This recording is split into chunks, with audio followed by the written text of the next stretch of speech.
Hoy nos toca un tema muy importante, tal vez uno de los temas culminantes, en ascenso.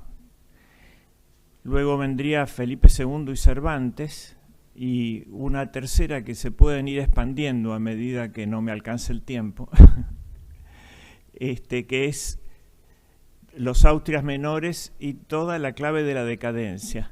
El sentido general de esto es ver nuestras fortalezas y debilidades para entender la crisis de ahora.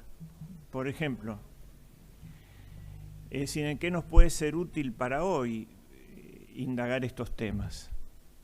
Para conocer nuestra identidad y para conocer también los problemas. Si yo digo temas como la peste, el avance del Islam, la guerra civil interminable de Europa y la unión de Europa, la globalización o el gobierno mundial, son todos temas actuales, algunos desdichadamente actuales. Bueno, eran los mismos temas ahí. Si agrego el cisma protestante, el cisma inmanente dentro de la Iglesia, la guerra civil interna de toda la cristiandad, que indica que no hay caridad, en primer lugar, ¿no?, que sería el valor fundante. Todo eso es de una gran actualidad, es el tema de hoy. Y es el tema que parcialmente resolvió Carlos V y España en ese momento que les tocó estar en el apogeo del mundo. Y en parte no se resolvió y por eso sigue el drama hoy, ¿no? Entonces este es el objeto general del tema, no solamente un sentido arqueológico. Vamos a empezar por la historia de Carlos V rápidamente, en esquema, para que sirva de marco histórico lo que ocurre. Luego vamos a tomar el tema de Trento y por último el de la idea imperial, que es el problema de la globalización, pero visto desde otro punto de vista. Carlos V nace en Gante, en Flandes, el 24 de febrero de 1500, es decir, con el siglo XVI empieza. Y habla solamente flamenco y francés. Y está llamado a heredar España y Alemania, y no habla ni una palabra de alemán y ni una palabra de español. Es hijo de Juana I de Castilla y de Felipe el Hermoso, nieto por vía paterna del emperador Maximiliano de Habsburgo y de María de Borgoña. Pero los que se habían apoderado de él era la corte de Borgoña. Y esto será una dificultad después para hacer algo católico, este localismo de Borgoña. Por vía materna de los reyes católicos, Isabel I de Castilla y Fernando de Aragón. Reinó junto a su madre en todos los reinos y territorios hispánicos en nombre de Carlos I, desde 1516 a 1556, reuniendo las coronas de Castilla y Aragón y muchas más que veremos ahora. Fue emperador del Sacro Imperio Romano Germánico desde 1520 a 1558. Murió en Yuste en 1558. Datos biográficos. Antes de que cumpliera un año, Felipe el Hermoso nombró a Carlos duque de Luxemburgo y caballero de la Orden Borgoñona del Toisón de Oro. La vez pasada hablamos de lo que significaba el Toisón de Oro, ¿no? Los argonautas y la conquista del océano, como si fuera premonitorio. En 1501 Felipe se reúne con Luis XII de Francia y acuerda el matrimonio entre la hija de Claudia y Carlos. Este tratado después se renueva. Parece que la corte de Borgoña quería hacerlo más aliado de Francia que de España. Ahí empezaron a tironearlo, a descuartizarlo, cuando ya tenía muy pocos años. Fernando el Católico envió al humanista Luis Cabeza de Vaca y al doctor Mota, que sería muy importante, para que le enseñara castellano y costumbres españolas. Toda la educación del joven príncipe se desarrolló en Flandes, donde su tía Margarita de Austria ejercía de regente. En 1515 se declara la mayoría de edad. En 1515 ya había muerto hace 10 años la reina Isabel la Católica, y él se recibe de mayor de edad anticipadamente para que se empiece a hacer cargo de los reinos que tenía. En realidad la reina nominal de España fue siempre Juana la Loca durante todo el reinado de él. Él nombraba en nombre de su madre. En 1515 se declara la mayoría de edad de Carlos. Y los que mandaban en su consejo eran primero los flamencos, el señor de Chevreuse, luego los italianos piamonteses, Gattinara, que era el que tenía una idea imperial, que era el redescubrimiento del digesto por la Universidad de Bolonia, una larga tradición. Querían restaurar el imperio romano, pero más bien pagano, con un barniz cristiano encima, ¿no? Como poder mundial y en base a la conquista. Esta no era la idea de Carlos V, pero estaba en su gabinete y era la que dominaba en Italia. El mismo Dante tiene un libro sobre la monarquía. Y el tercero era el doctor Mota, que era el español, que triunfaría al fin.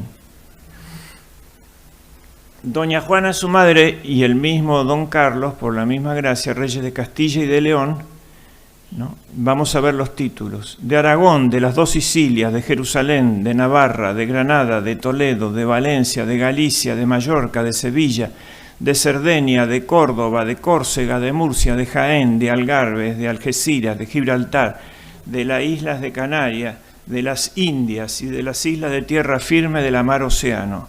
Conde de Barcelona, señor de Vizcaya, de Molina, duque de Atenas y Neopatria, de Rusillón, de Cerdeña, de Oristán, archiduque de Austria, duque de Borgoña y de Brabante, conde de Flandes y del Tirol. ¿Y qué tiene que ver Jerusalén ahí? La cruzada, que después se desvió a América, terminaba en Jerusalén y había adquirido los reyes católicos el título para justificar la reconstrucción de la fachada africana del Imperio Romano, que era cristiano sometido al Islam. Esos son los escudos de todos esos reinos. Bueno. El 22 de enero, Fernando de Aragón redacta su testamento. Fernando lo quería poner a su nieto Fernando, pero Adriano de Utrecht, que había sido preceptor del rey en algún momento de Carlos, lo convence de que lo deje a Carlos. Después, Carlos lo compensará dejándole el imperio, no Aragón, a Fernando. Lo nombra gobernador y administrador de los reinos de Castilla, León y Aragón en nombre de doña Juana. El 23 moría el rey Fernando y a partir de allí Carlos quiso tomar el título de rey, pero cada uno de esos reinos que nombré tenía que jurar y aceptarlo por las leyes dinásticas que variaban, la ley de los varones y la ley de las mujeres, ¿no? Y los españoles eran fieles a su reina loca, que era un ataque de melancolía. Bueno, loca es medio peyorativo. Un ataque melancólico por la muerte de su marido, Felipe el Hermoso. Envió una carta a Castilla en que informaba su decisión de titularse rey, él con un concepto flamenco. Y eso ya generó un lío ahí. Piensen, el príncipe de 16 años que quiere ser rey que no habla español, en Castilla, que era lo más leal que podía tener y tenía esta dificultad. En mayo se había muerto Cisneros y se había muerto Fernando. En mayo los 3 estamentos del reino de Navarra juraron fidelidad a Carlos como su rey y señor natural. En 1518 fue reconocido como rey en Sicilia, Cerdeña, Zaragoza, Castilla y Aragón. 4 años le llevó a ser reconocido. Ese era su imperio. Ven que era la cantidad de fragmentos que había y cómo se había roto la unidad del Imperio Romano en Oriente y en Occidente, luego el carolingio, entre Francia y Lotario y Alemania, y se había seguido fragmentando, de modo que Carlos era en realidad duque de Borgoña. Y en los otros le concedían un primus inter pares, pero los efectivos eran los príncipes alemanes de cada fragmento. Las Cortes le hicieron una serie de peticiones. Primero tenía que hablar castellano, tenía que censar los nombramientos de extranjeros, no querían más flamencos. La prohibición de salida de metales preciosos y caballos de Castilla. El trato más respetuoso a su madre Juana, recluida en Tordesillas. El 12 de enero de 1519 moría el emperador y que no terminaba de tomar posesión de todo lo que era España y Aragón, ¿no? Ahora hereda el imperio. El 28 de junio Carlos era elegido en Frankfurt como rey de los romanos, lo que lo convertía en el nuevo soberano del Sacro Imperio Romano Germánico. Carlos se convierte en el primer monarca en ostentar las coronas de Castilla, Aragón y Navarra.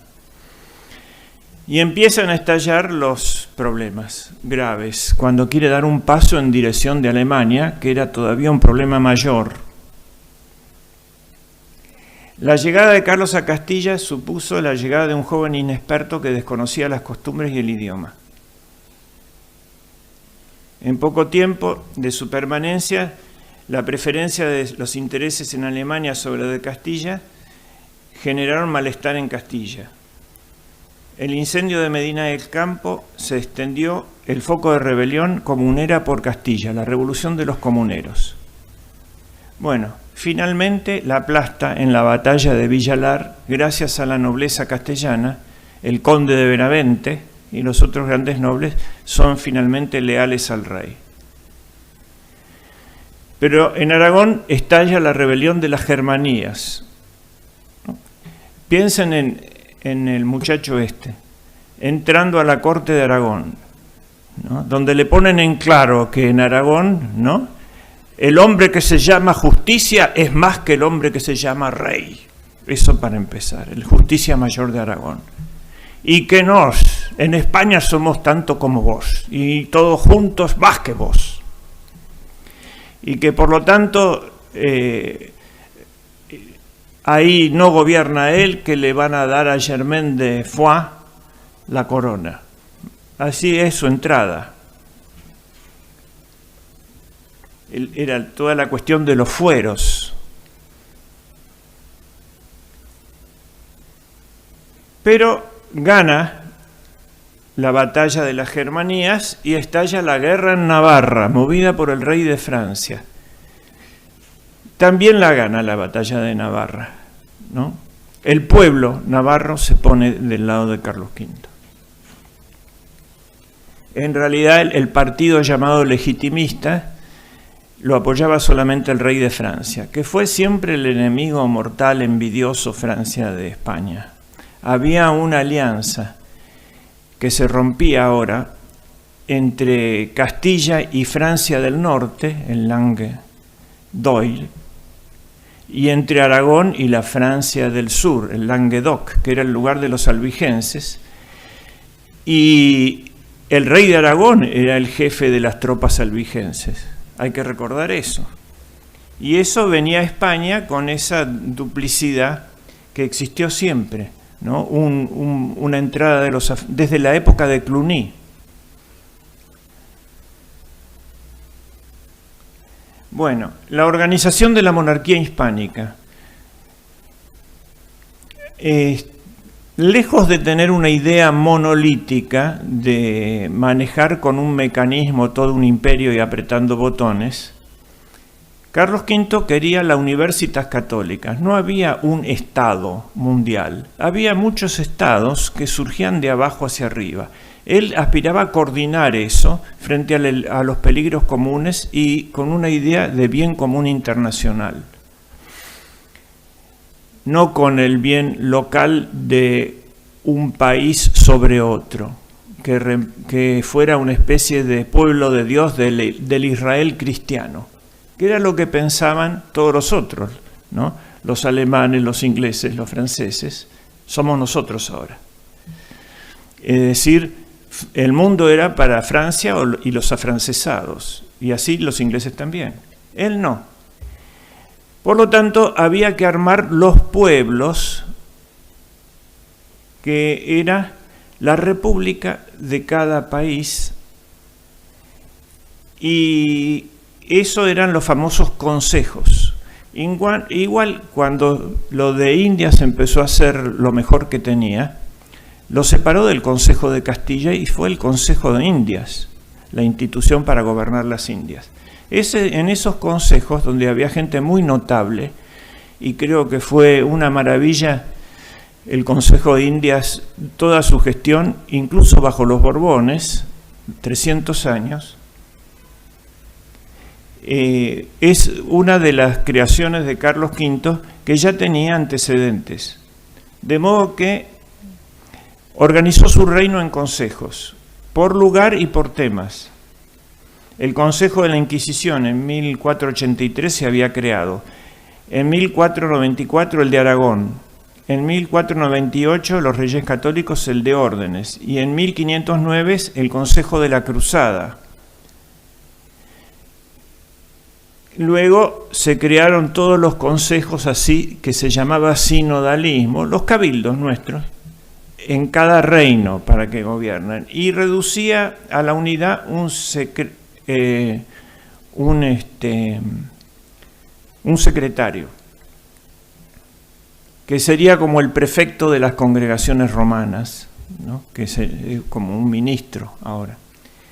La supremacía del poder real, el canciller Gattinara, que era este piamontés que tenía el libro de la monarquía, que quería el imperio para los italianos, propuso un consejo secreto de Estado que tendría supremacía sobre los demás consejos y supervisor de la política global. Y el rey le dijo que no. ¿No? Es decir, no lo dejó hacer un aparato universal.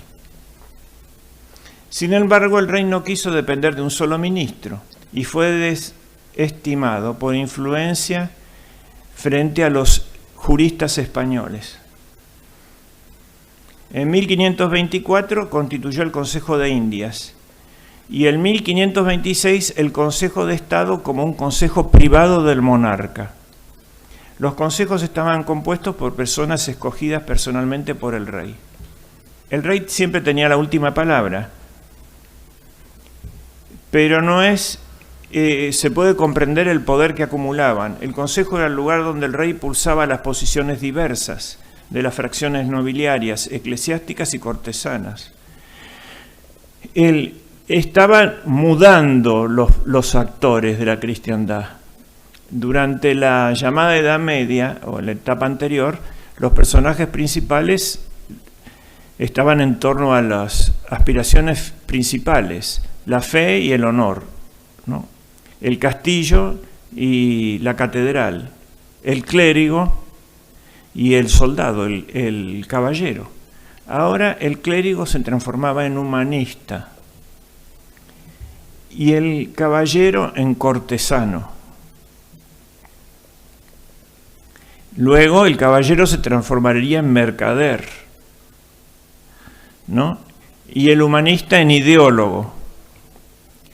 Fue mutando esto, pero en el fondo o es una persona de acción o es un clérigo, ¿no? Un scholar, como dicen, que es el mundo de las ideas.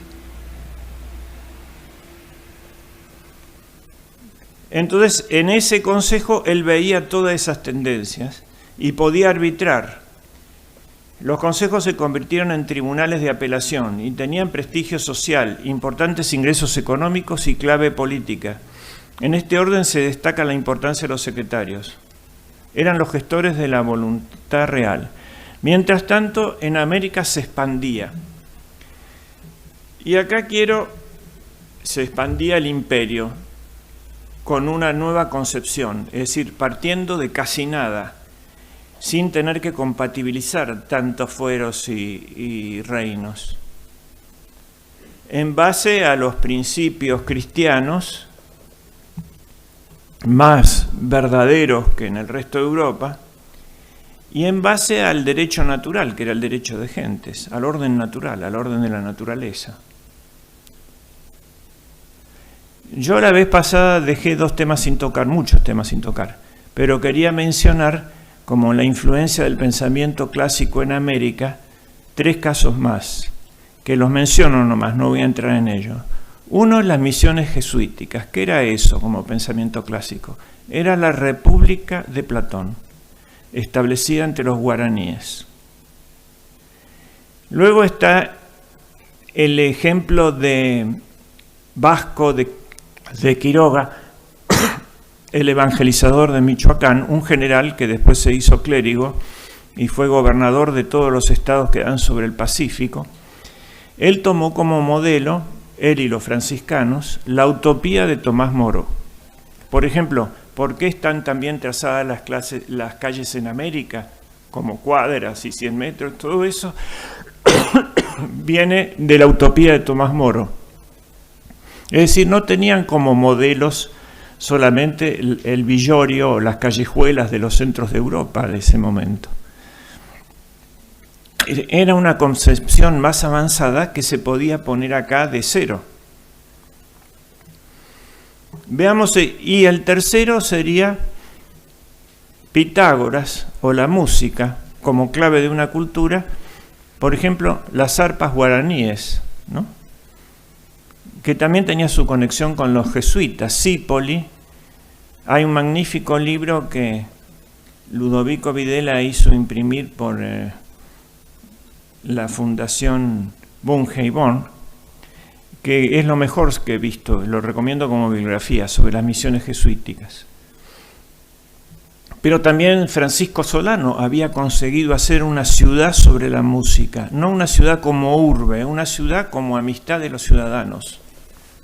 Con su violín convirtió a nuestro país, hizo realidad lo que leían en los clásicos, que Tebas había sido edificada por el arpa de Apolo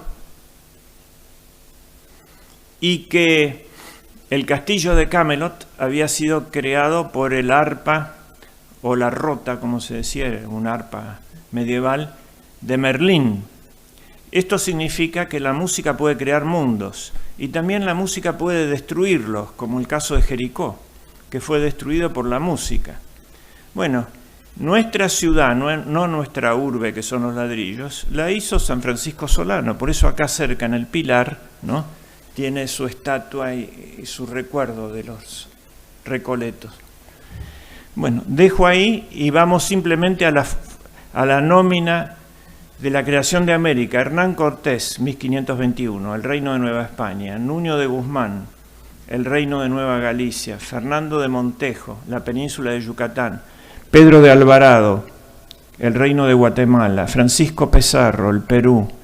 Gonzalo Jiménez de Quesada, Colombia y el Reino de Granada. Sebastián Benalcázar y Francisco de Orellana, Quito y Guayaquil, el descubrimiento del Amazonas. Juan Sebastián Elcano, Magallanes. Hernán Díaz de Solís, 16, se descubre el Río de la Plata. 26, lo explora Gaboto. 36, llega don Pedro de Mendoza. El emperador tiene 36 años ya. Juan de Salazar y Espinosa funda el Fuerte de Asunción y después Domingo Martínez de Irala hace el acto jurídico de crear la ciudad. Seguían este esquema que era conquista, el momento político, distribución de la tierra, el momento jurídico, y apacentamiento, el momento económico. ¿No? Era una encarnación de una idea, repetían la encarnación del verbo en la realidad. Todo esto contribuyó a sentar el primer imperio global de la historia universal bajo el reinado de su sucesor Felipe II, donde no se ponía el sol. La monarquía de los Austrias fue una monarquía de empresa frente a la borbónica que vino después, que se llama una monarquía administrativa, ¿no? Alumbrado, barrido y limpieza, el virrey Bertis, faroles, empedrado, prosperidad material y llevar los impuestos rápido a España. En cambio, esto era de empresas, de emprendedores, como dicen ahora. El emperador del Sacro Imperio Romano Germánico. Tras el fallecimiento de su abuelo Maximiliano de Habsburgo, Carlos reúne en su persona los territorios procedentes de la cuádruple herencia de sus abuelos: Habsburgo, borgoñesa, aragonesa y castellana. En 1530, Carlos fue coronado como emperador por el Papa Clemente y se convirtió en aliado de la causa imperial. Lo puso a favor al Papa, que estaba en contra.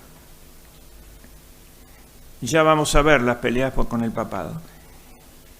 El ideario del emperador era el ideal del humanismo de la Universitas Cristiana, la supremacía de la autoridad imperial sobre los reyes de la cristiandad, pero por subordinado él al bien común de la cristiandad, y el Papa también, según veremos en las discusiones que tuvo en Roma. Y la defensa del catolicismo. Él quería unir esos reinos frente al avance que ya se había tragado medio mundo y estaba por llegar a las puertas de Viena del Imperio Otomano. Bueno, acá puse las batallas, iremos rápido, que peleó contra los turcos en Argel, en Túnez, en Tremesén y continuamente en el Mediterráneo. Los dominios de los Habsburgo en Europa, las guerras con Francia por la espalda mientras peleaba esta guerra contra los otomanos. En 1521 Francia se apodera del milanesado y ayuda a Enrique II a recuperar el reino de Navarra. Sin embargo, el monarca francés fue derrotado. Francisco fue llevado a Madrid y firmó el Tratado de Madrid, por el cual no volvería a ocupar el milanesado. Lo traicionó Francisco I, ¿no? Pero aquí vemos la característica de Quijote, volveremos sobre este tema, ¿no? Ahí Gatinara, que quería la monarquía universal y la conquista, ocupamos Francia, perdieron la guerra, tenemos al rey preso. No, le dice, no es mi reino.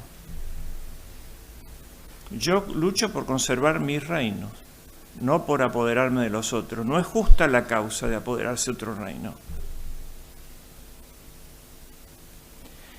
Este era para ir definiendo la idea imperial.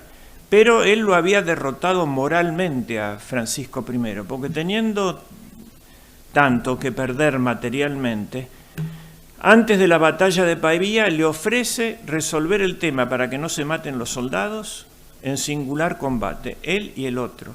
La guerra, hasta ese momento, estaba acotada. No se podía suprimir la guerra, porque no se puede suprimir el pecado, es una consecuencia del pecado la guerra y de la ira humana mal controlada. Pero se la podía el cristianismo reducir y poco a poco. Entonces la guerra quedaba confinada a una clase social, los caballeros. Los demás miraban desde las murallas y aplaudían era más bien un torneo. El otro, el enemigo, podía ser justo, era un caballero también, no era un demonio, no se demonizaba al otro, se lo vencía para hacerlo reconocer el derecho nomás. No se podía pelear en ciertas épocas del año, y no se podía pelear en Cuaresma, por ejemplo, y no se podía pelear en ciertos lugares, en las iglesias. Es decir, trataban de reducir lo más posible todo eso. A partir del avance de los turcos, esto cambió, porque los turcos habían montado el otro estado, ¿no? El Imperio Romano como malo. Estaban en Bizancio y tenían muy buenos asesores de cómo se pueden hacer mal las cosas. Entonces ellos liberaban del IVA y del impuesto a las ganancias, diríamos hoy, a todos los que se convertían al Islam. Los que no se querían convertir no eran como los árabes, digamos. Podían quedar, pero tenían que seguir pagando lo que les había puesto su emperador cristiano antes. Ese impuesto sigue, porque esto es una cosa para musulmanes nomás. El esclavo que se hacía musulmán se quedaba inmediatamente liberado. Por eso el mayor problema lo tenían los cristianos con los conversos por conveniencia, los dhimits, que eran los ex cristianos, que eran los más furiosos partidarios del sultán. Y además el ejército, ¿cómo lo hacían? El ejército lo hacían con el tributo de sangre que tenían que pagar los cristianos. Se llevaban los chicos desde pequeños, los educaban fuera de la casa, le decían que la casa se terminó, que su primer hogar era el cuartel, y después, financiado con los impuestos de los cristianos, los largaban en inmensos ejércitos permanentes sobre la cristiandad. Mientras tanto, los cristianos iban a la guerra si la causa del rey les parecía justo, ¿no? Cuando lo echan al Cid, por ejemplo, está en un establo, durmiendo y tiene que partir al día siguiente. Cuando se despierta al día siguiente había 60 pendones y 300 caballeros. 60 pendones quiere decir 60 caballeros nobles. Y eso lo acompañan al destierro, porque su causa les parecía justa. Pero no. Cuando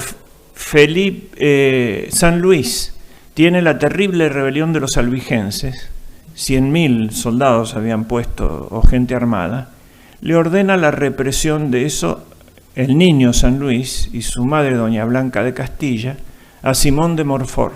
Sale solo. En el camino se le reúnen 1.000 caballeros y con eso ataca y destruye a los otros. Podían no ir a la convocatoria del rey, ¿no? Eso de formar una máquina, de mecanizar el poder y dejar de que sea importante la presencia del que manda frente a los que mandan, genera todo este gobierno técnico, mecánico. El pensador socialista inglés Bernard Shaw, cuando le dieron la noticia de que existía el teléfono, que había un nuevo invento que era el teléfono, dijo mala noticia. ¿Por qué? Porque un tarado va a poder gobernar Inglaterra ahora. Sí, orden del ministro, ya está. El gobierno otra cosa es ir a decirle a la gente en la cara las cosas. Ir a decir a las cortes, les subo los impuestos. Cuando el poder estaba en esas repúblicas, ¿no? Y el dinero, no existía la máquina. Esa máquina la inventan los turcos y los cristianos tienen que aceptar parte de eso para poder competir con eso. Por ejemplo, la formación del clero en los seminarios, sacarlos de la casa y formarlos aparte, que está haciendo crisis ahora, ¿no? Y en el ejército también. De 1526 a 1529 las tropas imperiales asaltan Roma, obligando a Clemente VII, aliado de Francisco, a refugiarse en Sant'Angelo.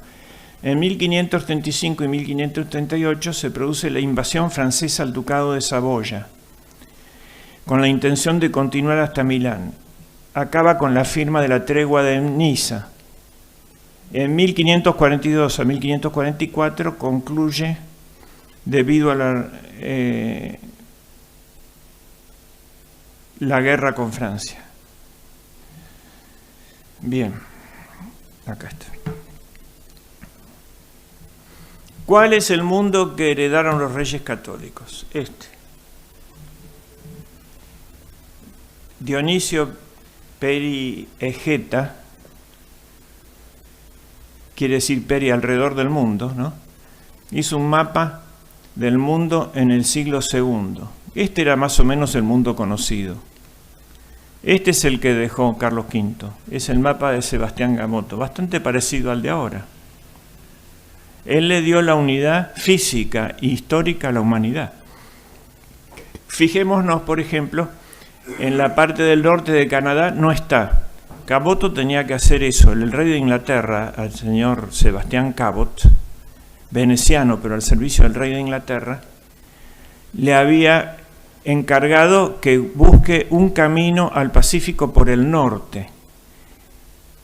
y no pudo pasar al Pacífico por el norte. Entonces el rey se peleó con el rey inglés y lo tomó inmediatamente Carlos V y vino acá en el año 26 y hizo su mapa, pero era un veneciano o inglés, no se sabe muy bien, discuten eso, ¿no? Y terminó haciendo este mapa para Carlos V. La aparición del protestantismo. Bueno, conocemos la historia, ¿no es cierto? El monje Martín Lutero fue declarado proscripto. Carlos V se dedicó a salvaguardar la unidad de la fe cristiana contra el embate de los musulmanes. Siempre que hubo un avance de algún enemigo de la cristiandad, estalló un problema simultáneo interno, siempre. Los famosos cismas, por ejemplo, los bárbaros y los arrianos, adentro y afuera. Por ejemplo, los albigenses adentro y el avance del Islam. El mismo San Luis tuvo que pelear cruzadas en el norte de África. En ese momento el Islam árabe. Luego el avance del Islam turco y el protestantismo. Le estallaba en retaguardia un problema simultáneo y muy similar en doctrina. Porque ¿qué era lo que le molestaba a los musulmanes? Le molestaba los sacramentos. No creen mucho en la oración, pero no en los sacramentos. Le molestaban las imágenes. Y contra todo eso se adaptan primero los emperadores de Bizancio en el siglo VIII con el iconoclasmo para quedar bien con los musulmanes. Destruyen las imágenes, y segundo, el protestantismo. Era una adaptación al avance musulmán y una guerra a la imagen. Tiene mucha profundidad esto y mucha importancia para el arte, ¿no? Bueno, todos los pasos se convoca en Worms, luego la Dieta de Augsburgo, confirma el edicto de Worms, se crea la Liga Esmacalda, que es la derrotada por Carlos V en la famosa imagen. Pablo III convoca al fin el Concilio de Trento en el año 45. El rey se lo veía pidiendo desde el año 21. Y el desaliento, ¿por qué? ¿Por qué no querían un concilio? Porque tenían miedo del problema de los abusos. Entonces tenía miedo que el concilio juzgue la corrupción romana. No, esto no es contra Lutero, es contra nosotros.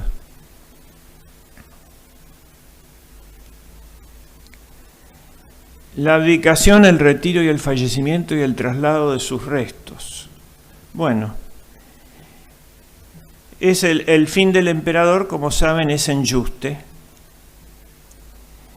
en un monasterio en España. Ahora vamos a hablar del Concilio de Trento, asegurando, y después dejamos la idea imperial.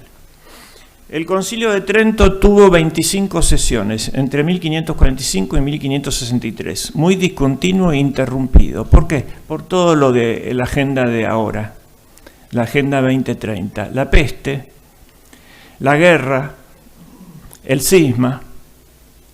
Sus temas eran la reforma protestante, la definición de la doctrina frente a esa reforma en temas capitales para la humanidad, como por ejemplo la predestinación y el libre albedrío, ¿no? La justificación por la fe y las obras, la unión frente al enemigo común, frente a los problemas globales, disciplinar a sus miembros y la unión de la cristiandad. ¿Cuáles fueron sus resultados de importancia histórica? La definición doctrinaria de la Sagrada Escritura, la tradición y los sacramentos, el celibato, prohibiendo el casamiento de los sacerdotes, la afirmación de para que no se haga una casta como en la India, de brahmanes. Ya estaban los príncipes alemanes que se sublevaban, no eran caballeros feudales, eran obispos, condes obispos y duques obispos, como el famoso príncipe arzobispo de Salzburgo que lo torturaba a Mozart, bueno, ese era un obispo. Y era el príncipe, el señor temporal. 4 eran obispos, 3 eran. El mismo príncipe de Prusia era el jefe de una orden religiosa, la orden teutónica. Era un religioso, similar a la orden de Calatrava o de Santiago en España. La fundación de los seminarios, la delimitación de los campos de aplicación de los teólogos y en especial las prácticas rechazadas por los protestantes, la presencia real de Cristo en la Eucaristía, la justificación por la fe y por las obras, la conservación de los 7 sacramentos, las indulgencias, la veneración a la Virgen y a los santos. Desde 1518 los protestantes alemanes reclamaban la convocatoria de un concilio. Carlos V deseaba cerrar la brecha entre católicos y reformistas frente a la amenaza turca. En la Dieta de Worms se intentaron zanjar las disputas sin éxito. Martín Lutero acusó a Roma de tiranía y el emperador se comprometió por escrito a defender la fe católica, incluso con las armas. Los príncipes alemanes, reunidos en la ciudad de Esmacalda, cambiaron de estrategia y también se opusieron. Ahora no querían el concilio. No sea que los discipline a ellos también, que ponga pobreza, castidad y obediencia. No, eso era lo que no querían. Impedimentos de Enrique VIII de Inglaterra y Francisco I de Francia también saboteaban el concilio. Todo eso hizo que se demore. A favor que existía la prerreforma de los reyes católicos en España. Ya en España se habían hecho antes los reyes católicos la reforma de lo que había que hacer. El restablecimiento de la disciplina eclesiástica, el mejoramiento de los estudios en Alcalá de Henares, en Salamanca, todo lo que vimos las veces pasadas. También el oratorio del amor divino en Italia. Y es importante estudiar Nicolás de Cusa, los menciono y sigo adelante, en Alemania. Sobre todo para buscar una forma de ecumenismo con el Islam, en la criba alcoránica, que era el análisis del Corán a ver en qué punto se podía hacer fuerte para recuperar el cristianismo, la tradición común ahí.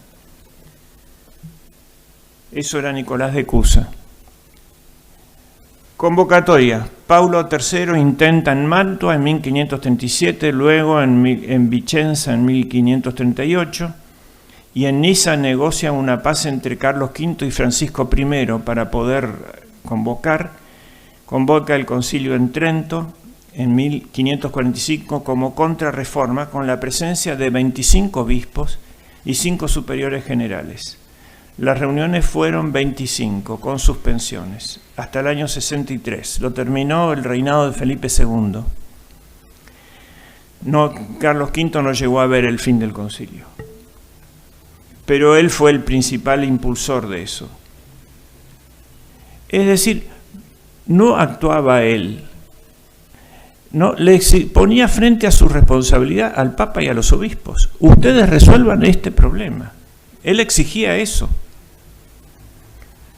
Fíjense que no era la monarquía universal ni era el jefe de la religión. Sabía dónde frenar, no sumaba los 2 poderes.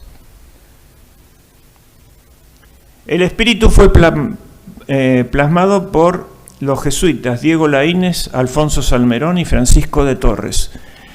Siempre dije que junto al gran rey había siempre un gran jefe de la cultura, que en Recaredo había sido San Isidoro de Sevilla y de San Fernando había sido su propio hijo, Alfonso el Sabio, de la reina católica había sido Cisneros. Bueno, Carlos V y Felipe II fueron los jesuitas, toda una compañía, que levantaron 293 colegios, como dije la vez pasada, para enseñar las artes clásicas y educar a la dirigencia de toda Europa. Y los dominicos, Domingo de Soto, que era el sucesor de Victoria, Reginaldo Pol, Melchor Cano, que lo insultó a Diego Laínez, el jesuita, en pleno concilio, se pelearon, ¿no? Castamente dicen las actas, pero trascendió lo que se decía en realidad. Porque en un momento dado el dominico Melchor Cano le dice al jesuita Diego Laínez: marrano que no se termina de convertir, en el calor de la discusión. Y Laínez le contestó, dice, ahí está la censura, lo mandó al lugar donde mandan los españoles cuando están enojados. Puso así se puso en el acta del concilio. Bueno. Principales resoluciones. Los obispos deben presentar capacidad. Fíjense, la idoneidad, principio de la Constitución argentina más violado. Y condiciones éticas intachables. No podrían acumular beneficios y debían residir en su diócesis. Eso impedía que fueran titulares de varias diócesis sin estar en ninguna y cobrando los ingresos. Los seminarios especializados para la formación y el celibato clerical. La existencia mediadora de la Iglesia para lograr la salvación del hombre y la jerarquía eclesiástica. La obligación de los párrocos de predicar los domingos. Fíjense, los párrocos tienen que predicar y dar catequesis. ¡Qué innovación! ¿A qué estaban dedicados entonces? A tener barraganas, como muestra el archipreste de Ita. La validez de los 7 sacramentos y la necesidad de unión entre la fe y las obras. Con eso no iban a hacer frente a los turcos. Con ese estado de salud moral de la cristiandad. Ni ahora tampoco. Se opuso la tesis de la predestinación de Calvino. Con respecto al pecado original, dice que no destruye la naturaleza humana, como decía Lutero, que el hombre es bueno, pero tiene una inclinación al mal. Por eso es necesario la gracia en primer lugar, y la formación y las obras. Los santos y la misa fueron reivindicados. Se creó el catecismo del Concilio de Trento, que era el resumen de toda la doctrina de la Iglesia. Se instauró la Inquisición. Se creó el índice de los libros prohibidos. La Biblia es la fuente de la revelación, pero no solamente la Biblia, sino la Sagrada Tradición. Y tiene que ser interpretada por el Papa y los obispos.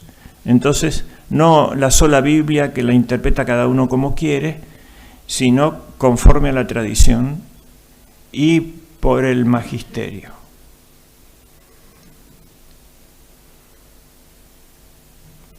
Bueno, sería muy interesante hablar de revelación y tradición, pero se entiende bastante eso, así que no me voy a explayar.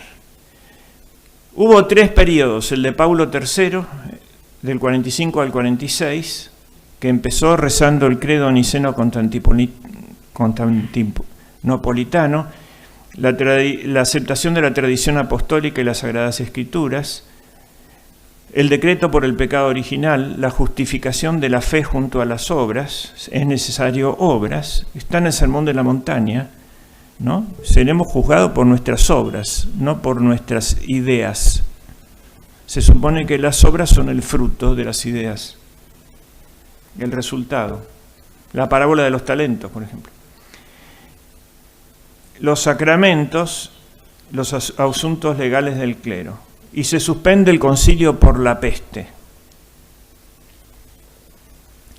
Se reabre el concilio en el año 51 y sale el decreto de la Eucaristía, la penitencia y la extremaunción, ¿no? Y se suspende. Muere el emperador. Entonces, no puede continuar hasta que se reabre en el 62. No porque fuera indispensable, sino porque dejaba de impulsarlo y de exigir hacerlos trabajar.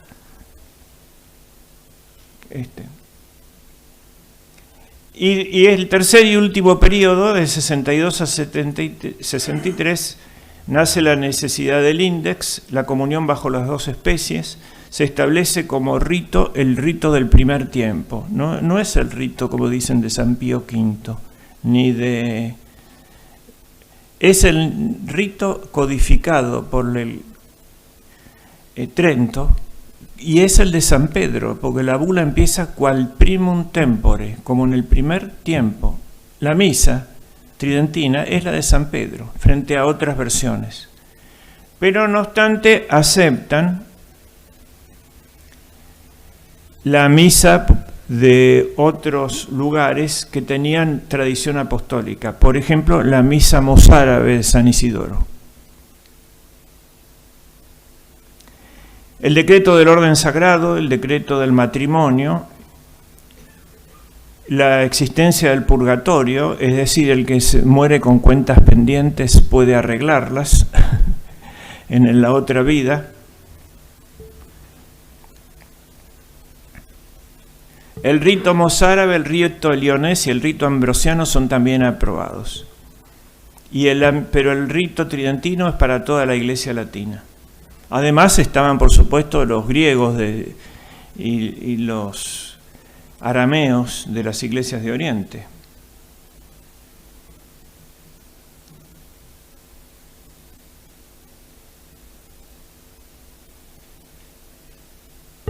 Bueno, contra los protestantes ya dijimos, se afirmó la tradición y la sucesión petrina ininterrumpida, la sucesión apostólica. Las prácticas y dogmas de la Eucaristía, la justificación por la fe y por las obras, la conservación de los 7 sacramentos, las indulgencias y la veneración a la Virgen María. Se exigió y se tomó las medidas para un clero más moral y más instruido.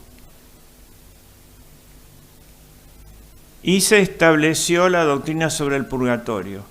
Después de la remisión de la culpa y de la pena eterna, queda un reato de pena temporal que debe satisfacerse, pero aprovecha a los vivos y difuntos el purgatorio. En la necesidad de registrar, también se estableció un gran principio de orden, el registro de los sacramentos, empezando por el bautismo y el matrimonio, y más tarde las defunciones. Todo ese registro de las personas fue secularizado de la Iglesia, pero fue una orden de Trento. La idea imperial, tercer tema. Hay una discusión que resuelve la bibliografía, es el libro de Menéndez Pidal, que tiene toda esa discusión. Yo voy a decir el resumen nomás, que se llama La idea imperial de Carlos V. La discusión es entre estos dos términos. Creen los investigadores modernos, como Brandi y Rosón y otros que cita ahí, que la idea imperial de Carlos V era la de Gattinara, su presidente del Consejo piamontés italiano, que era la monarquía universal y la conquista del mundo. Eso es. El emperador como autoridad universal. Y Menéndez Pidal sostiene que era otra, que era la de los juristas españoles, y lo expone en base a 5 documentos surgidos del rey, Carlos V. Y en esos 5, que vamos a decir 3 renglones de cada uno, ¿no?, está la idea imperial de Carlos V. Pero primero repasemos todo este lío de la idea imperial. La idea imperial, como sociedad que abarca jurídica a toda la humanidad y política, es un viejo anhelo de la humanidad, es muy viejo, tan viejo como la humanidad, tan viejo como la Torre de Babel, porque ahí se perdió la unidad del género humano y empezó el tiempo de las naciones, con las distintas lenguas. El principio cultural que establece las distintas naciones es la lengua, ¿no? Ya lo decía Cicerón, ¿no? Los genios fatales de los pueblos viven en el idioma. Hay un espíritu por cada lengua. Por lo tanto, nuestra nación sería todo lo que habla español, la hispanidad. La historia humana es el esfuerzo por recuperar la unidad perdida. Pero esa unidad, ¿cómo se entendía? ¿Cómo se recuperaba? Por la guerra, el dominio de un pueblo sobre otro. Ahí vemos el faraón, ¿no?, invadiendo Siria. Y el exterminio del otro pueblo. En el primer cuadro vemos las tropas del faraón cortándole las manos a los prisioneros y echándolos al desierto. Tenían que llevarle las manos para demostrar que habían cumplido el deber al faraón. Y en la otra hay un avance de la humanidad, los van a conservar. De ahí viene servo, serva, servare, conservado, que era el esclavo.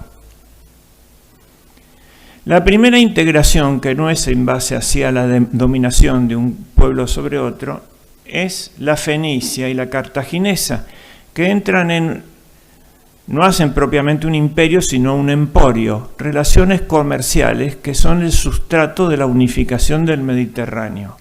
Todas esas son las colonias de Fenicia, que tenían un barrio en cada ciudad importante. En Jerusalén tenían un barrio muy importante. Ahí habían quedado los arquitectos que habían hecho el templo del Salomón. Y también difundieron el alfabeto y el conocimiento abstracto. Y las matemáticas pitagóricas. No quedan documentos, o no quedaban, hasta el descubrimiento de la biblioteca de Ugarit. Lo que sabemos de ello es por las tradiciones griegas y romanas. Pero llegaron a Brasil 1000 años antes de Cristo. Esta es la piedra de Gadea, que es interesante leerla. A ver. Somos hijos de Canaán, de Sidón, la ciudad del rey. El comercio nos llevó a esta lejana playa, una tierra de montañas. Sacrificamos un joven a los dioses y diosas glorificados. En el año 19 de Irán, nuestro poderoso rey, era el amigo de Salomón. Embarcamos en Esión Geber, el puerto de Eilat o de Acaba. La flota era conjunta. De los fenicios eran aliados de los judíos. Ahí se expandieron en la primera diáspora, que fue 1000 años antes de Cristo.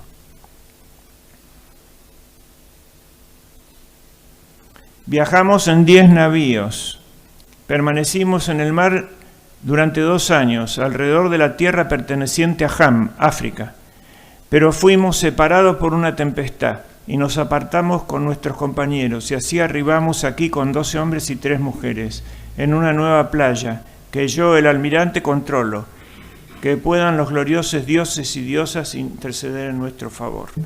Queda como un documento esto. Pero en general hablamos de la costa fenicia y luego de Cartago, y nunca hablamos de Cádiz, ¿no?, que fue la que sobrevivió y se integró a España, y de donde salían las flotas que iban a Inglaterra a traer el estaño más cobre, bronce, la era de bronce, y que iban al Báltico a traer el ámbar, y que iban al Golfo de Guinea a traer el oro. Todo eso quedó olvidado. Ahora vemos la ideología de la quinta monarquía. La profecía de Daniel, esta es la ideología que dominaba Europa. Esta era la que no era de Carlos V, ni la cristiana. Se basa en la Biblia, en una mala interpretación de la Biblia. El sueño del profeta Daniel sueña que había una estatua, Nabucodonosor sueña que había una estatua que tenía la cabeza de oro, el pecho y los brazos de plata, la cintura de bronce y las piernas de hierro y los pies de hierro y barro, y que luego venía una piedra y la derribaba, y esa piedra se transformaba en una montaña. La piedra está ahí al lado de los pies y dominaba el mundo. Entonces la interpretación siempre fue que la cabeza de oro era el imperio babilónico y el persa, porque era todo el mismo. Los persas gobernaban desde Babilonia y otras ciudades, pero la principal era Babilonia, donde muere Alejandro Magno. Y la Cancillería persa no usaba el farsi, usaba el arameo, era la lengua oficial de todo Medio Oriente. Como los romanos en Oriente usaban el griego de la Koiné. Luego viene el imperio de Alejandro, que se extiende, los dos brazos. Después viene el imperio romano, que no llega hasta la India como el de Alejandro, el de bronce. Luego vienen las naciones de Europa y la división en dos, ¿no? Oriente y Occidente. Y por último, el destino manifiesto, que muchos creen que lo tienen, y la idea global, hierro y barro. Bueno, en esa época, todas las naciones de Europa se entienden de que ellos son la quinta monarquía universal, es decir, la piedra que derriba todo y domina el mundo, transformándose en una montaña. Que eso fuese tomado, la piedra, la interpretación católica, es que es Jesucristo, que llega al fin de los tiempos, y ahí se produce, por un hecho del Mesías, la unidad del género humano, no por la política, ni por la tecnología, ni por la economía. Bueno, ahí está Babilonia, la puerta de Istar, el imperio persa. El imperio griego significó un avance respecto de los fenicios, porque se va a integrar el mundo en forma cultural también. La Biblioteca de Alejandría, todas las ciencias particulares, nuestra universidad habla en griego. Por ejemplo, el nomenclador médico, que acá hay algunos médicos famosos, son 55.000 palabras, de las cuales 50.000 son griegas y 5.000 son latinas. La ciencia nace en Grecia. Y aquí está la recuperación del mundo griego, es obra del Renacimiento, porque la Edad Media latina solamente conoció lo romano, no conoció lo griego por epítomes, muy pocos, ¿no? Como decíamos el otro día, en un anterior. Pero aquí está toda la recepción, y aquí se muestra lo clásico, así como lo mostramos en el descubrimiento de América, lo podemos mostrar en Italia, ¿no? Ahí se ve en el centro de esa caverna donde están mirando el fin, la caverna de San Pedro, que es la caverna de Platón, donde estaba el hombre atado y veía el fin de la caverna, donde había sombras de la luz que venía de atrás, no podía ver la luz. Entonces la ironía de Rafael es decirnos a nosotros que somos las sombras, estamos al fondo de la caverna, nos están mirando ellos. Bueno.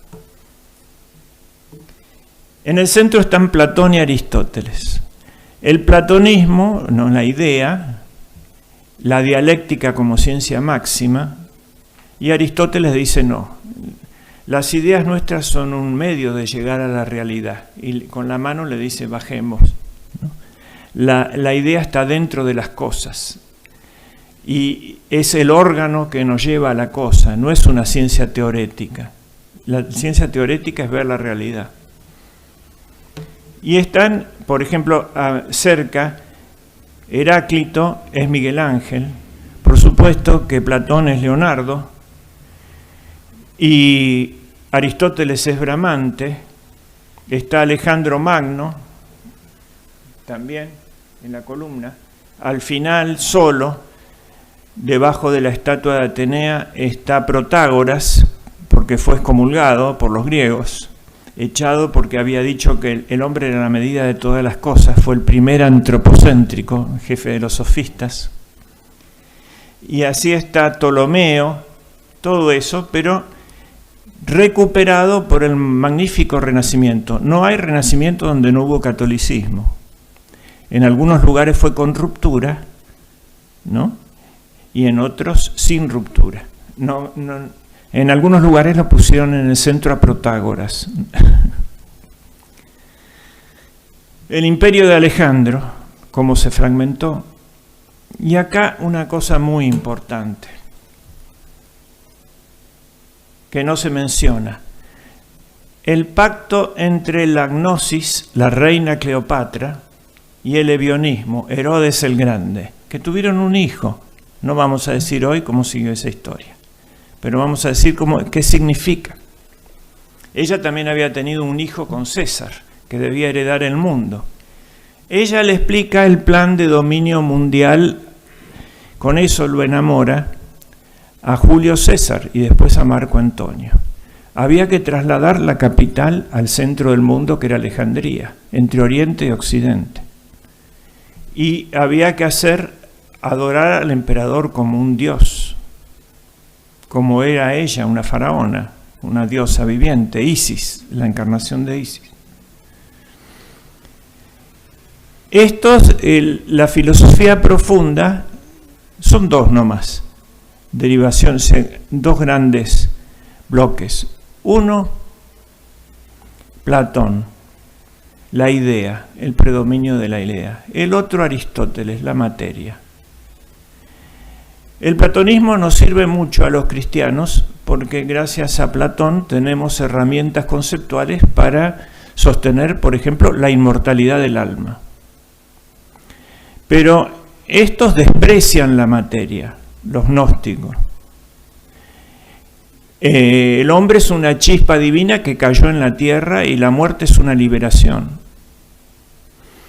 Entonces, la resurrección sería malo, porque es volver a decaer en un cuerpo, en materia, volver que el espíritu quede apresado en la materia. Entonces, ¿qué hay que hacer? No aceptar, por ejemplo, del cristianismo la resurrección. El cristianismo dice que la materia es buena y que Cristo viene a recuperarla al resucitar. Y para eso nos sirve Aristóteles. Pero Aristóteles, librado a sí mismo, da un materialismo craso, al fin. Y Platón, librado a sí mismo, da a la supremacía de la idea contra la realidad. Y él es el padre de ese ideologismo. Los judíos tenían una interpretación del Mesías carnal. Querían un Alejandro Magno o un Julio César que domine el mundo para ellos, y ellos serán el pueblo elegido. Cosa que va a ser después toda Europa en el Renacimiento. Van a tener esa tentación del dominio mundial del pueblo elegido para gobernar la tierra. Y Cristo los defrauda porque no viene con esa idea. Mi reino es sobre este mundo, pero no es de este mundo, no procede de este mundo. Es una dimensión superior que debe integrarse con este mundo. Mientras tanto, hay pues el evionismo o el anhelo judío de dominio del mundo. ¿Quién lo realiza? Los árabes en el Islam. Ellos son la nación santa, rodeada de muchos pueblos afganos, negros, turcos, etc. Y están en el medio de eso, ¿no? Haciendo un reino de Dios en la tierra. Y también fue una tentación romana. Cuando se convierte Constantino, ¿no? El obispo de la corte, que ni más ni menos que el padre de la historia eclesiástica, Eusebio de Cesarea, aplica el Padre Nuestro al revés. En lugar de ser así en la tierra como en el cielo, dice el cielo es como es la tierra. Hay un solo emperador en el mundo, un solo Dios en el cielo y terminamos. Ya terminó la era de las naciones, todas están dentro del Imperio Romano y esto es el reino de Dios sobre la tierra. No. Eso da lugar al arrianismo.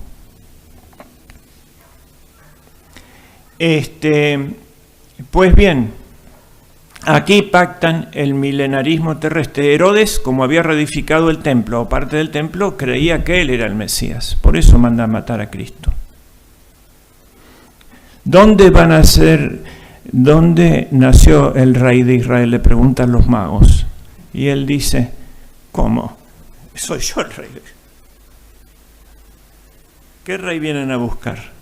¿No edifiqué el templo de nuevo? Que es la seña de decir que es el Mesías.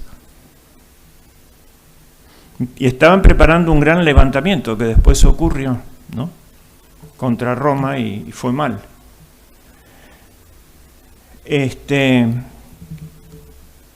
Y la reina Cleopatra era la gnosis, el asalto al cielo, ¿no? pero por el conocimiento, por la idea.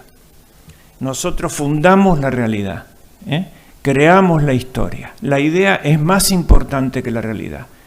Lo que existe es lo que está dentro de mi cabeza, y lo que está fuera de mi cabeza para mí no existe. Ese es el ideólogo, esta es la ideología que tenemos hoy. Y los dos se mezclan en el marxismo, que es materialismo dialéctico, ideológico. Entra ese conflicto. Pero ahí están sentadas las bases de esta quinta monarquía.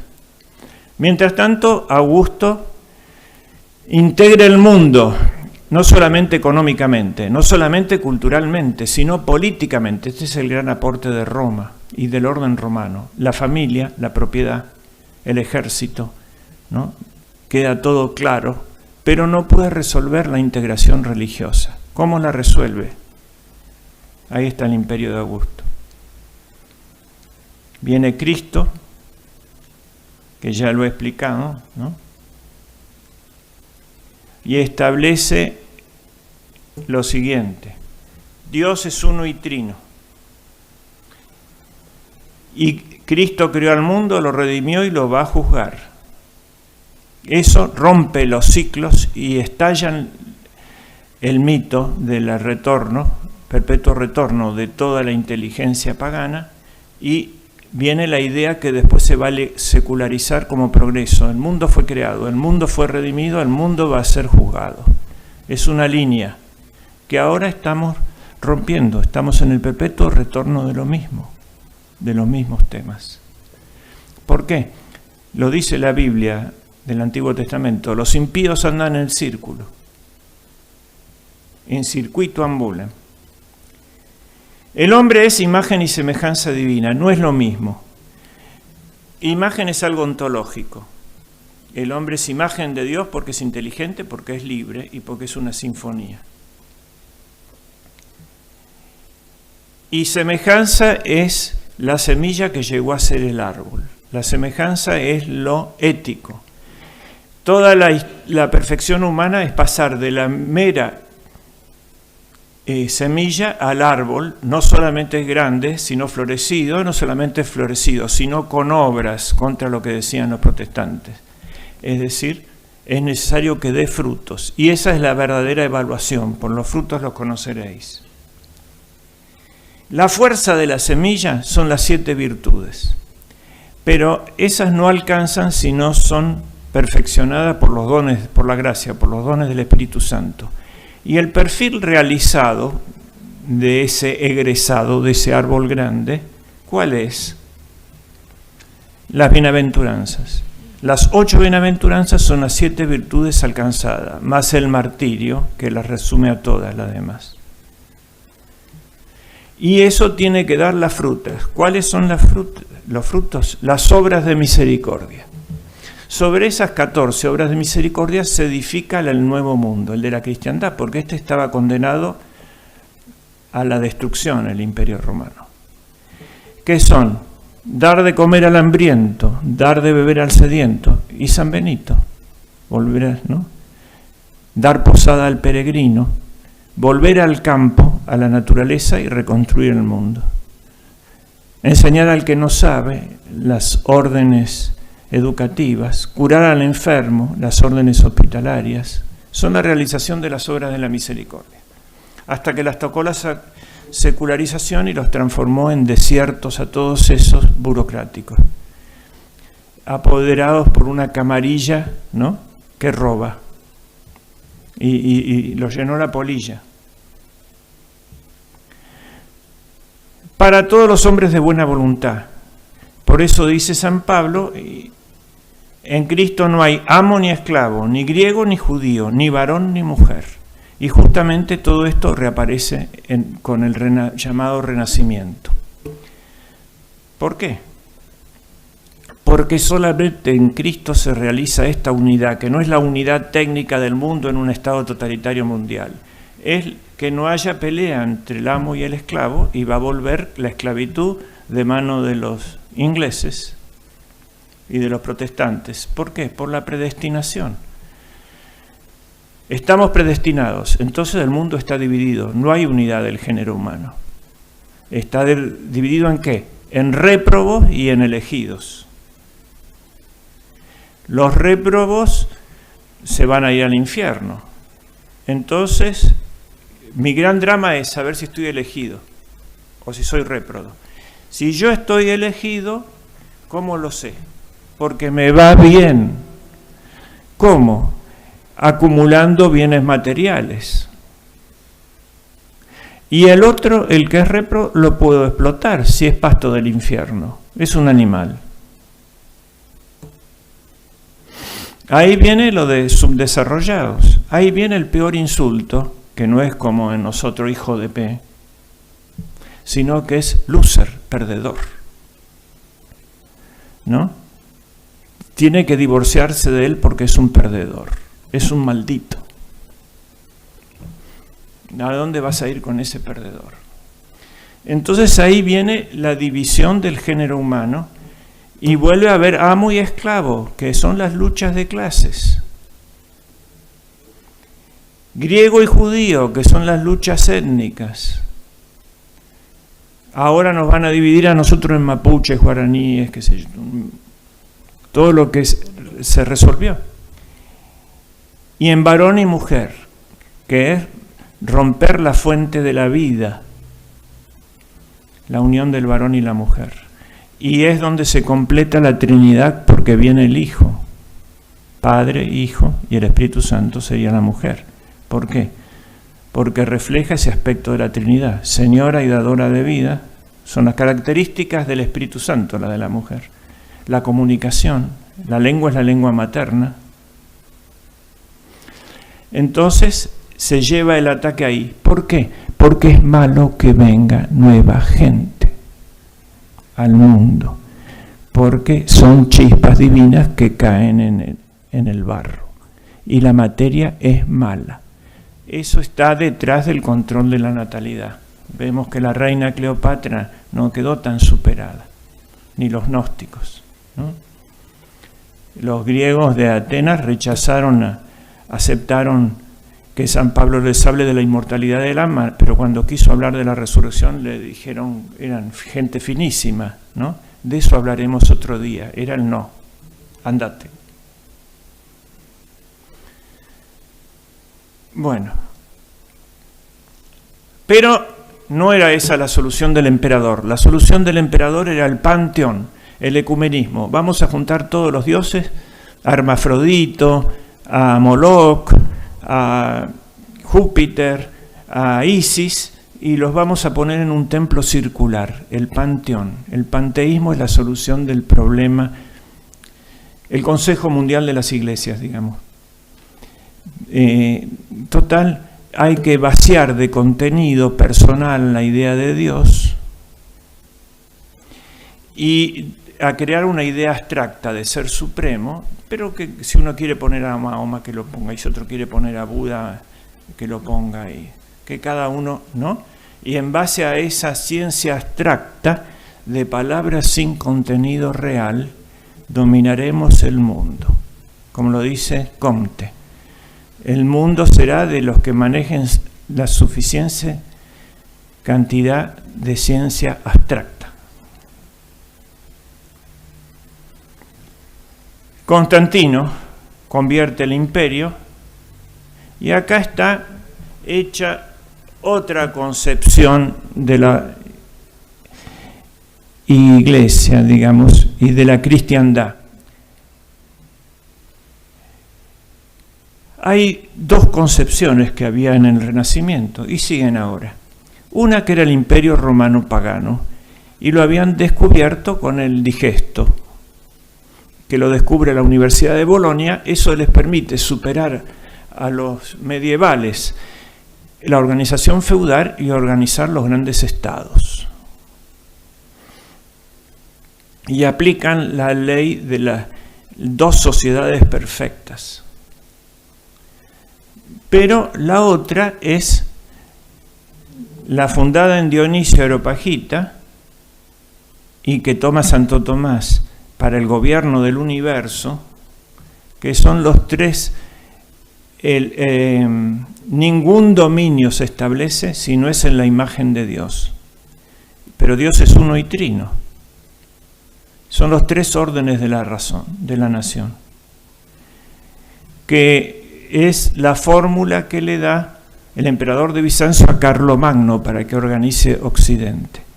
Y de esta teoría lumínica sale, por ejemplo, el gótico y los vitrales, que es construir una ciudad con luz, la iluminación, en 3 niveles.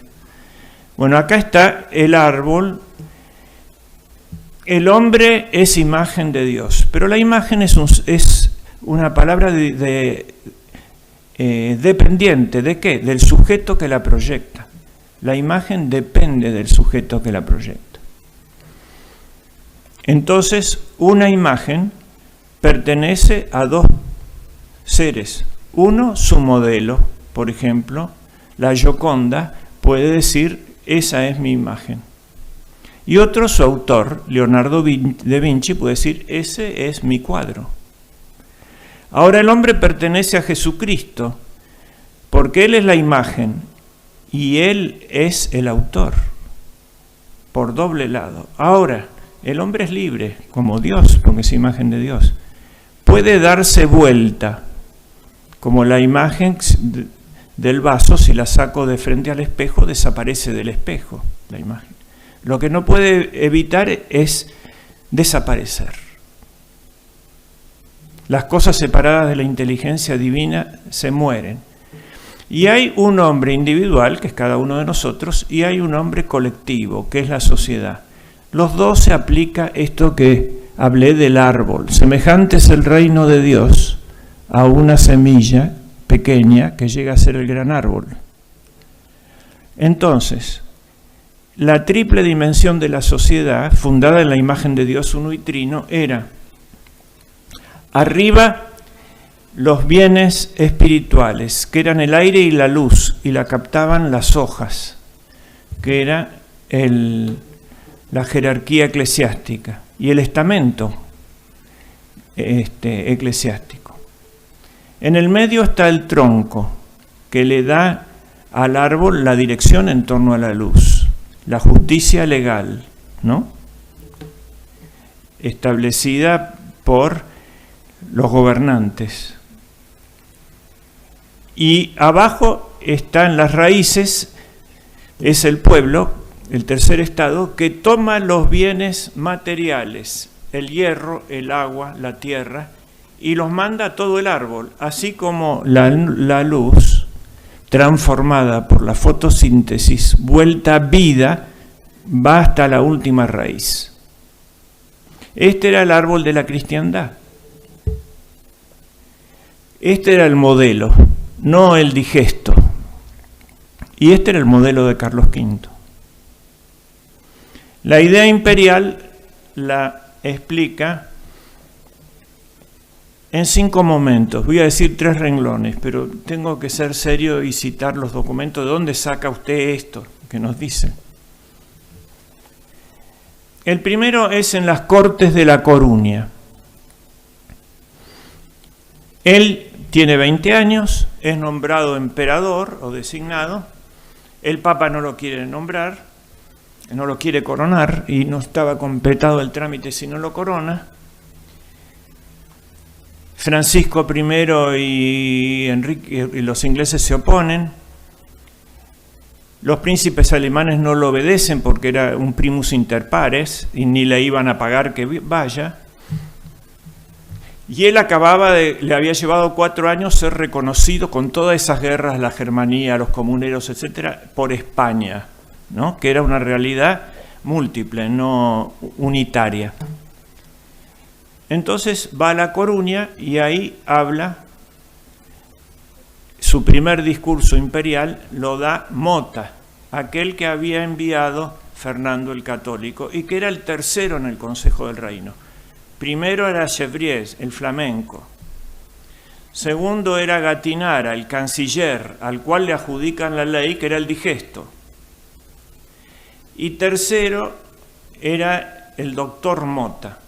El doctor Mota habla en nombre del rey, que ya hablaba algo de español, pero no muy bien. Y la oratoria era muy importante, recuerden, en ese momento. Entonces él dice lo siguiente. Carlos V, rey de España, ha sido propuesto para emperador, ¿no?, del Sacro Imperio Romano Germánico. La idea imperial es vieja en la humanidad y España siempre contribuyó a ella, se ordenó a esa unión, ¿no? España en este momento no puede dejar de apoyar a Carlos V en esta empresa, porque el mundo viene a buscar el rey a España. Y les recuerdo que cuando el mundo mandaba a Roma tributos, España le mandaba emperadores, dice.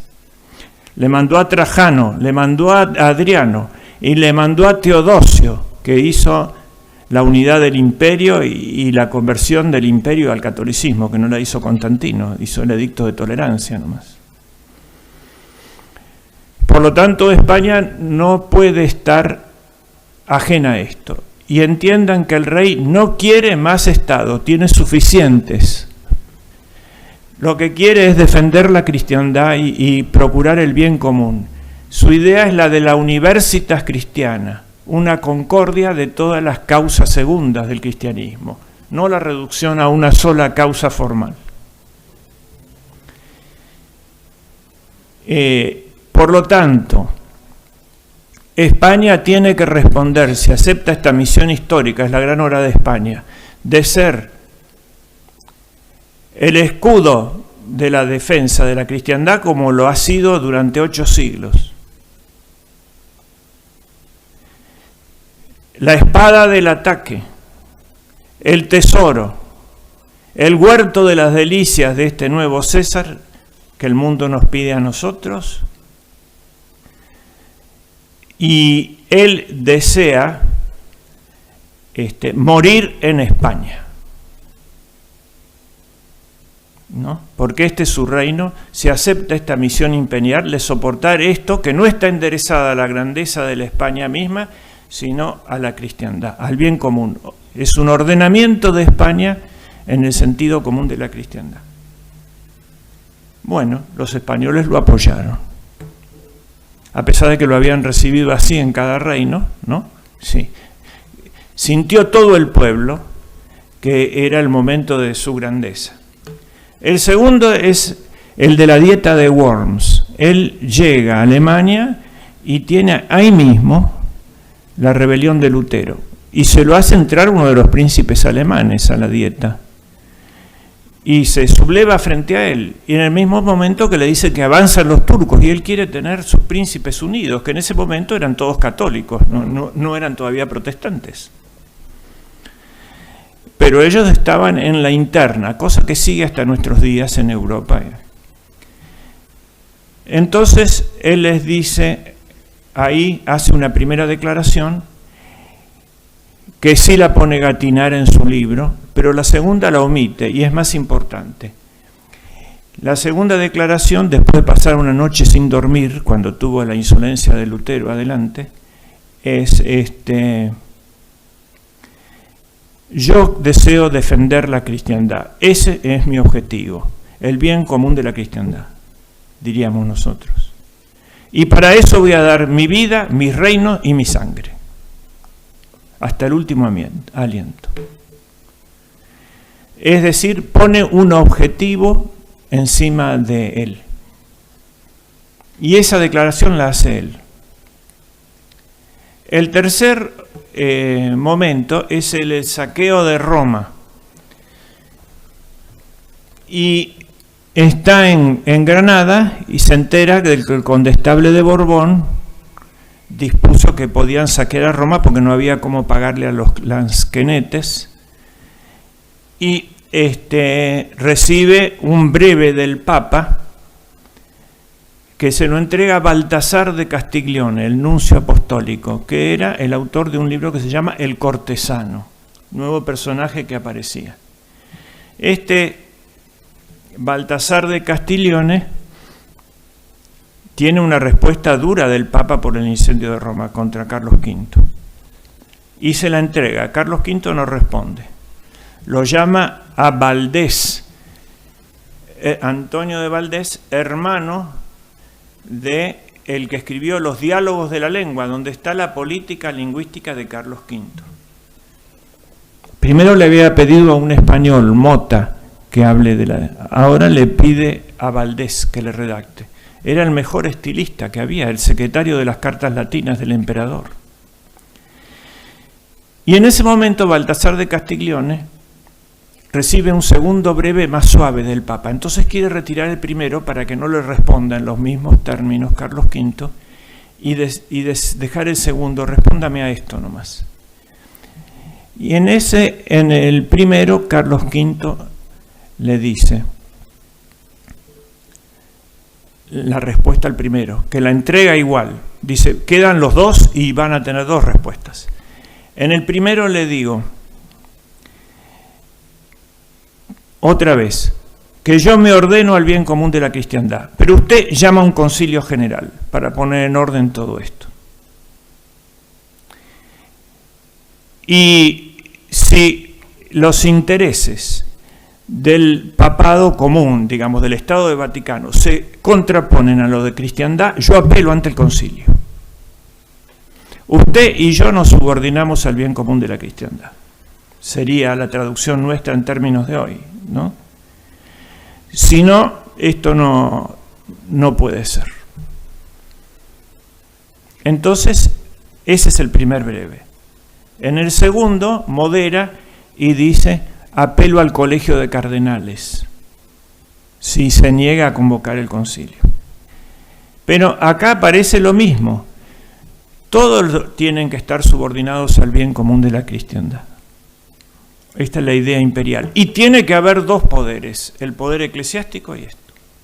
Por eso, en este tipo de guerra caballeresca que peleaban, no se demonizaba al otro, ¿no? Ni se aceptaba este principio gnóstico, es decir, hegeliano, diríamos ahora, de que no existe el otro, porque todo está en mi idea, ¿no? No ci sono le altri, decía Gentile, no existe el otro. Acá existe el otro y tiene sus derechos, y mi enemigo puede ser un caballero. Eso es lo que dice el cuadro de la rendición de Breda. ¿Vieron cómo el general Espíndola trata bien al otro? Bueno, el Papa tiene su derecho y tiene sus errores. Yo le hago la guerra para resolver el conflicto político, pero lo reconozco como Papa y lo encierro en Sant'Angelo con la Guardia Suiza que todavía quedó. Pero no le desconozco su verdadero rol, que era lo mismo que hacía América. Cuando venía una orden ilegal, no una orden, un mandato, porque una orden es la que ordena hacia el fin, y un mandato es un mero voluntarismo del poder, como nuestra ley del aborto, por ejemplo. Entonces le decían, se lo ponían así sobre la cabeza, la cédula dice, lo acato pero no lo obedezco. Es decir, esta ley la declaramos nula, pero eso no significa que estamos en rebelión contra el rey de España. No somos destituyentes del rey, ni del Papa en lo suyo. Pero, ¿no? Monarcas, pero eran monarcas de hombres libres y tenían que ajustar a derecho sus pretensiones. Y la guerra era un torneo limitado a eso, no era reducir a nada al otro.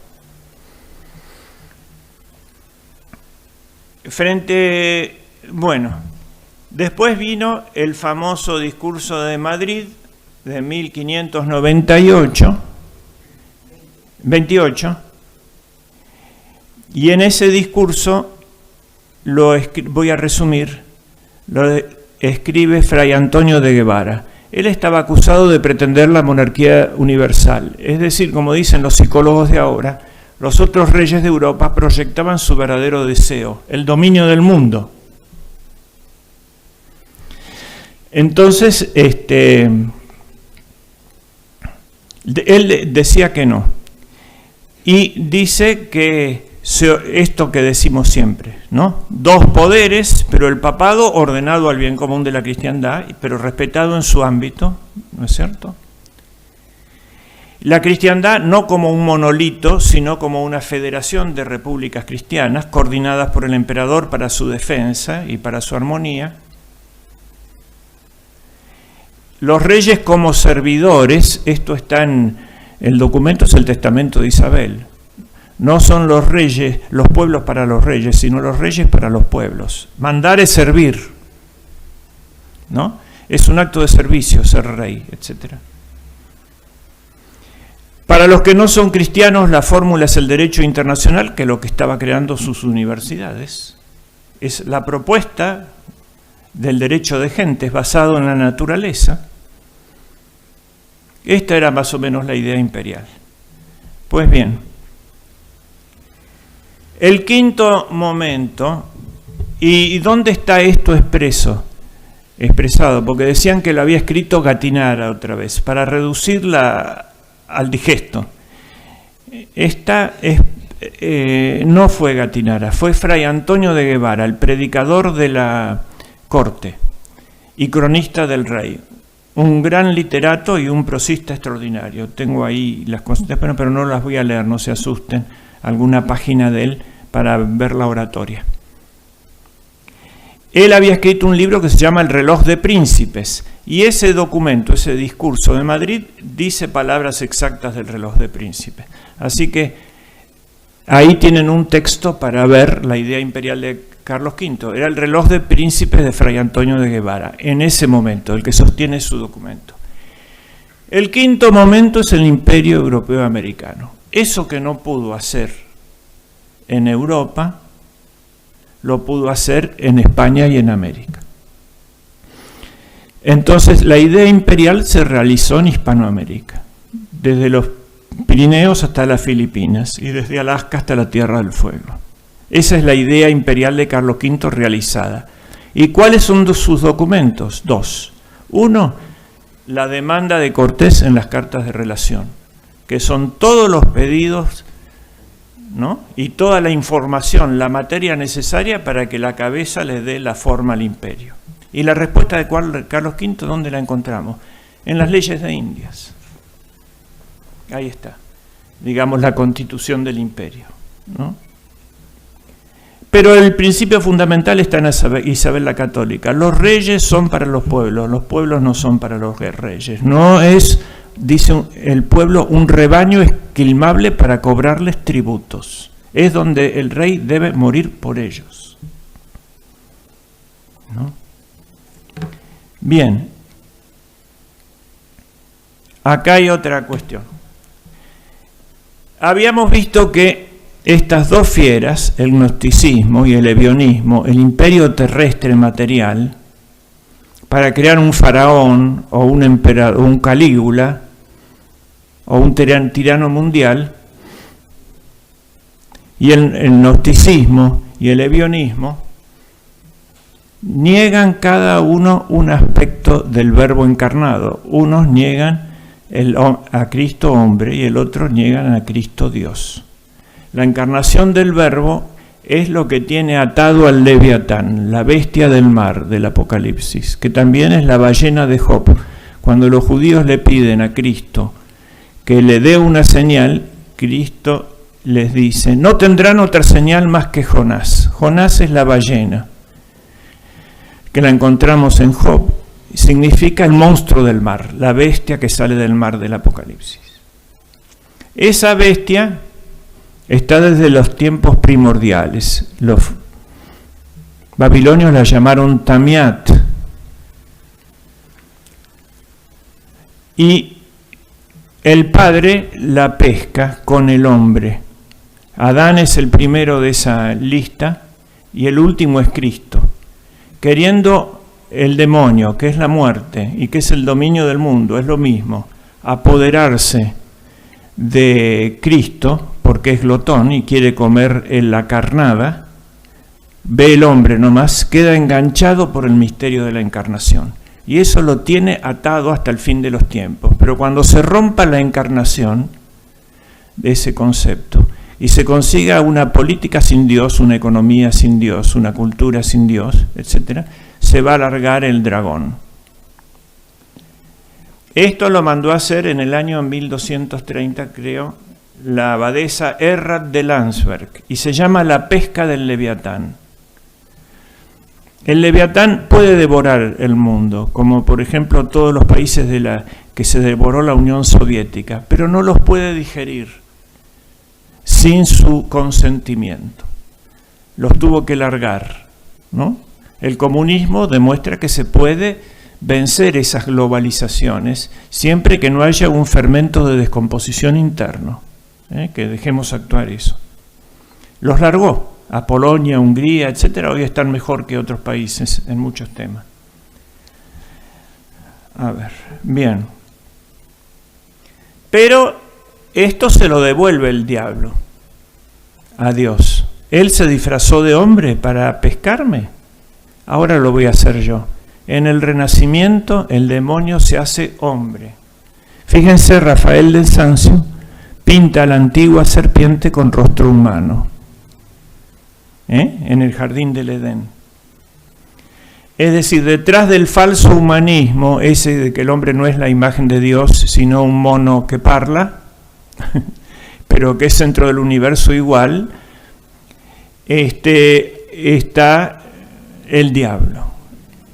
Y como la imagen colectiva es similar a la imagen personal, ahí está el imperio británico pensado como Leviatán, lo llama Leviatán, y tiene forma humana de rey de Inglaterra, que asume los dos poderes, el que no tomó Carlos V, el que frenó frente a las puertas de Sant'Angelo.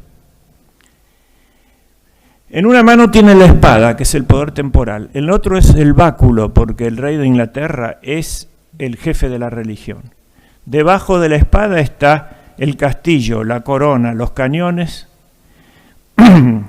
y el Congreso. Y debajo del báculo están la catedral, la tiara, las excomuniones y el concilio. Todo eso está en una sola mano. Non est potestas super terram comparetur ei. Dicen que no hay constitución escrita en Inglaterra, es esta. Ahora vamos a ver los imperios ebionistas. El imperio islámico.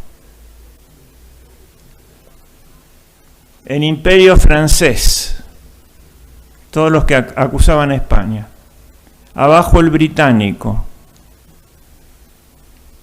El imperio ruso. Siempre la religión se transforma en un tótem tribal y los católicos también pueden hacer de la religión una ideología, si hacen una ideología de poder, que así empezaron, eran católicos antes de ser esto. Pero mezclar ortodoxia y Rusia, todos tienen anhelos imperiales, pero no tienen lenguaje imperial universal. El imperio soviético, que había tomado 5 naciones en Hispanoamérica. El imperio norteamericano, el destino manifiesto. Bueno,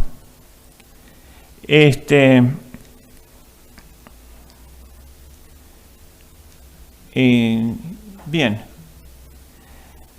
Esta es la historia de la idea imperial de Carlos V. La humanidad siguió otro camino. Pero ¿qué fue el saldo positivo que dio?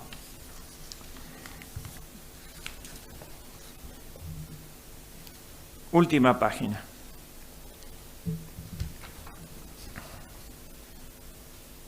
Pensó en su imperio por sí mismo, no por Gattinara. Primera conclusión.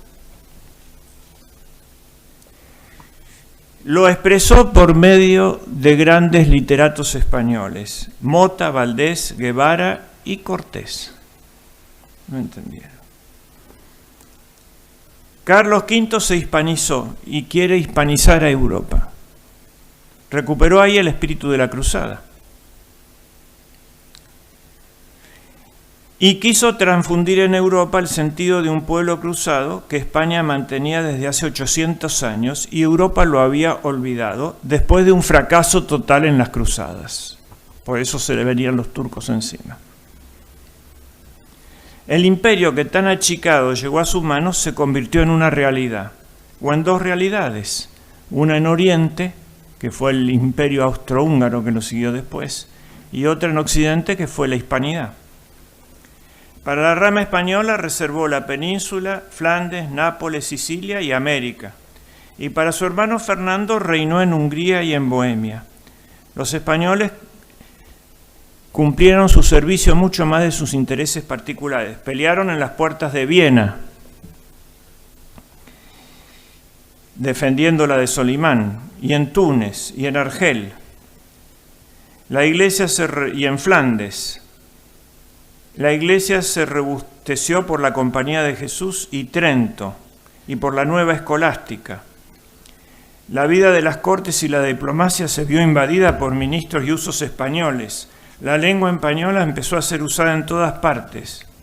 Así el emperador, que a los 18 años no hablaba una sola palabra de español, a los 36 proclamaba que la lengua española era la común de la cristiandad y la lengua oficial de la diplomacia. Dato esencial para juzgar la idea imperial de Carlos V. El español se difundió también como lengua literaria. Su abuelo, Fernando el Católico, había presidido la aparición de la Cilistina y el Amadís de Gaula. Ahora Carlos ve las obras de Guevara o el Lazarillo, no solamente esas obras individuales, sino todo un pueblo genial, como en el Romancero o en las novelas de caballería. Pero esa idea tuvo muy corta vida. Vio la ruina de su ideal, pero quedaron algo formidable. En Oriente quedó un imperio austrohúngaro que era mucho más real que todos esos pedazos, ¿no? Pero a Alemania le salió otro polo, Prusia, ¿no? La nación germánica no tiene un centro como París o como Madrid o como Roma en Italia. Tiene dos en las puntas, dos polos, Viena y Berlín. Que eso es raro, pero es así, que queden las capitales en la periferia de una fragmentación. La reforma abrazada por los príncipes alemanes hizo imposible el pensamiento ecuménico. Cesó la relación entre el imperio y el papado, se cortó la relación. Y el papado se transformó en rehén de los italianos. El último papa no italiano fue Adriano de Utrecht, el tutor de Carlos V. ¿No? Era concebir la catolicidad desde una parcialidad. Recién Juan Pablo II recupera esta dimensión universal, católica. Es decir, su afán del imperio como dominio lleva a la fragmentación. Porque mandar es servir y el rey tiene que sacrificarse. Él y su misión. La grave cuestión surgió cuando Carlos V le dio el imperio de Oriente, el germánico, a Fernando, su hermano. Pablo VI no quiso reconocerlo. Entonces Fernando le dijo, pues no es necesario. Así que Carlos V fue el último emperador coronado por un papa, desde Carlomagno, ¿no? Que había sido el primero, hasta Carlos V. Ahí hubo otra fragmentación. La grave cuestión surgió, el imperio no fue en adelante más una idea universal. El imperio fue una herramienta del poder local. Por eso el título de emperador lo pueden llevar varios a la vez. Por ejemplo, emperador de los franceses, Napoleón. Emperador germánico, ¿no? Dos emperadores tenían, el Kaiser y el de Viena. Emperador de Brasil. Ya hacen la idea católica es superior a una etnia y a un territorio. Es una raza, ¿no? Como el Día de la Raza, pero es una raza espiritual, no una raza carnal. Ebionismo, imperio material terrestre, materialista. Bueno, entonces esto es un poco la idea imperial de Carlos V y continuaremos la próxima vez con la realización que hizo en América Felipe II, ¿no? Muchas gracias.